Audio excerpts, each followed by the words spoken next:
मराठा आरक्षण आंदोलन के नेता मनोज जरांगे की भूख हड़ताल का आज दूसरा दिन है। जरांगे जालना से बुधवार को मुंबई के लिए निकले थे। उन्होंने 29 अगस्त को मुंबई आजाद मैदान में अनशन शुरू किया। जरांगे ने घोषणा की कि जब तक समुदाय की मांगें पूरी नहीं हो जाती वे पीछे नहीं हटेंगे। जरांगे ने चेतावनी दी कि हम अपना हक मांग रहे हैं, यह हमारी आखिरी लड़ाई है। सरकार समुदाय के धैर्य की परीक्षा न ले।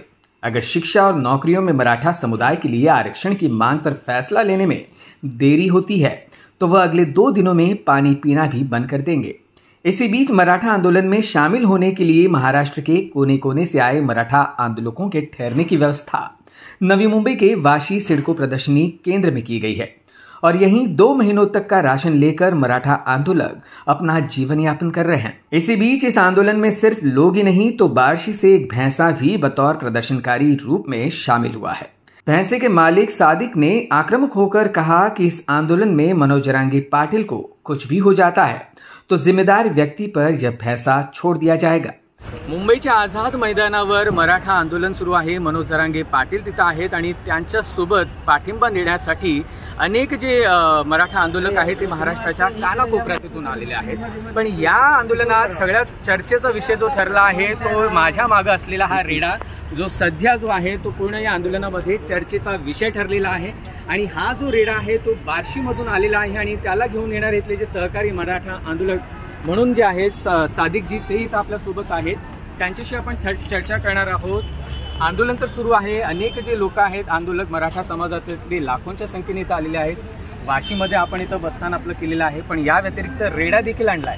काय कारण आहे?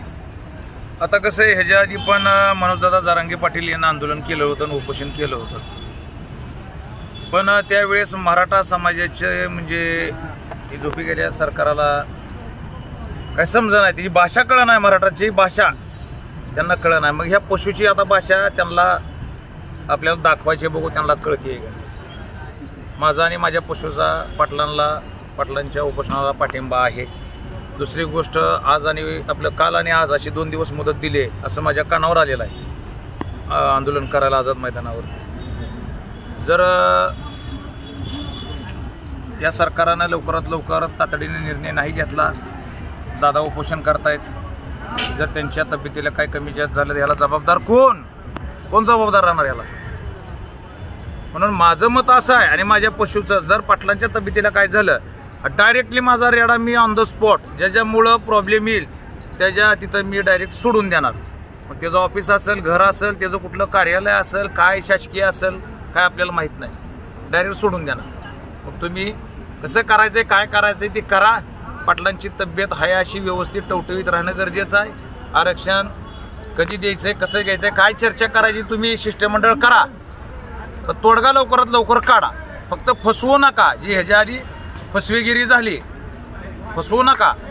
मराठा समाज व इतर आमचे पशु झालं, मी सादिक तांबोळी झालं, आम्ही काय भोळे नाही, दूध पित नाहीत, आम्ही बी हुशार आहेत, आम्हाला तेवढं कळतंय समजतंय। ज्या देशामध्ये तुम्ही लहानाचे मोठे झाला त्या देशामध्ये आमचाही जन्म झालाय।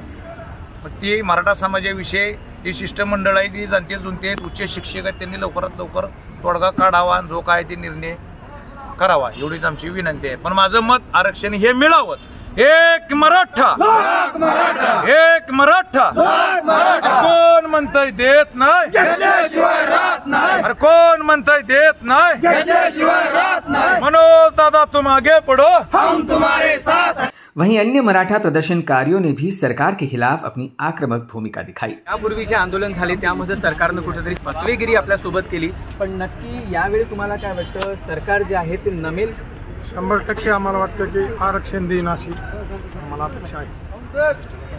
आणि कुठून तुम्ही आलात आणि जी व्यवस्था आहे ती समाधानकारक आहे का? समाधानकारक नाही, काय नाही, आमचे रस्त्यापासून बहुत हाल आहेत, लय हाल चाललेत, म्हणजे पाणी नाही, हॉटेल बंद आहेत, सगळे झोपण्याची सोय नाही, म्हणजे सगळे हालच आहेत।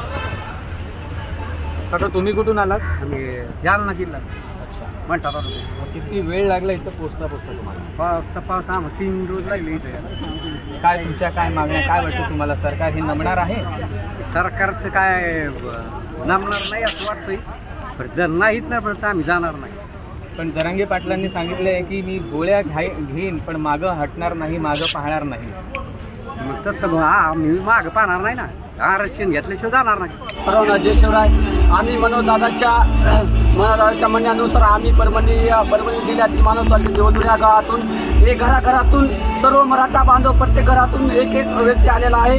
आम्ही 2 महिने पुरल असं या सरकारने जर आमच्या मागण्या 2 महिने जर मागण्या नाही केल्या तर 2 महिने आमच्याजवळ राहण्याची खाण्याची सर्व सुविधा आम्ही किराणा हे सर्व घेऊन आम्ही सोबत आलेलो आहेत. गेल्या वर्षी 2024मध्ये तत्कालीन मुख्यमंत्री एकनाथ शिंदे यांनी जे वाशीमध्ये गुलाल उधळून मराठ्याचा अपमान केला त्या अपमानाचा बदला घेण्यासाठी आम्ही मनोजदादासोबत या आझाद मैदानावर उपोषणासाठी आलेलो आहेत. आणि जोपर्यंत देवेंद्र फडणवीस आमच्या मागण्या मान्य करीत आहे तोपर्यंत आम्ही मुंबई काय सोडणार नाही. आणि दादाच्या जीवाला काय बरं वाईट झालं तर या सरकारनं आमचा मराठ्याचा अंत पाहू नये, मराठ्यांचा संयम सुटू नये. मराठ्यांचा संयम जर सुटला तर या सरकारला पळताभुई कमी पडेल. त्यामुळे या सरकारला एक सर्व तुमच्या चॅनलच्या माध्यमातून विनंती करतो की या देवेंद्र फडणवीसनं आमच्या मनोजदादाच्या ज्या काही मागण्या असतील त्या तात्काळ मान्य करावा, अन्यथा या सरकारने मराठ्याच्या रोषाला सामोरे जावं हीच एक विनंती तुमच्या माध्यमातून करतो. Bureau input EW network.